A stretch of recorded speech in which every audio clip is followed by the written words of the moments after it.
even what Pastor Mike did, and even though it was a hypothetical situation, there's real repercussions for the way that he thinks. Okay? And here it is. He's a pastor, and he's supposed to be an example of, as we read, not here on the podcast, but the last gathering class on the Church of Texas page. And we read that pastor where the apostle was extorting Titus, and he was saying how Titus should not only teach the wholesome doctrine, but be an example of it before everybody so they see the seriousness of the teaching. So here it is, Pastor Mike, pastor, ambassador of Christ, supposed to show the seriousness of the teaching and doctrine of following Jesus. And then here's this Christian girl that needed to be discipled. I don't know who discipling her, but she needed to be discipled. Okay? Shouldn't be goo ha ha ha with her when you got a sister in the faith, supposedly. Literally just was naked, half naked, 80% naked, whatever it was, walking on stage with the Victoria's Secret thing.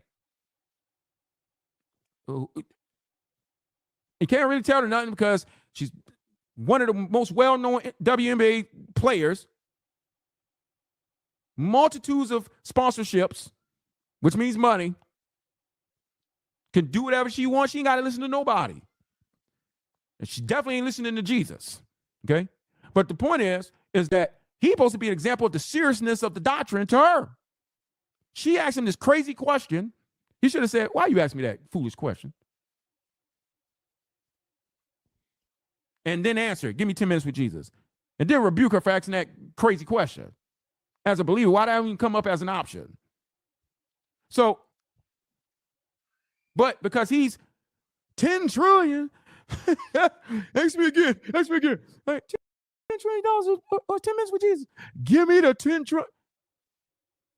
That ain't showing the seriousness of the faith or the teaching of the doctrine. And it definitely ain't promoting holy living. He was literally talking to a person who chooses money over Jesus all the time. So here's your opportunity to not only choose Jesus over the money, but to then use that opportunity, that platform, to teach about how you should not choose anything over Christ.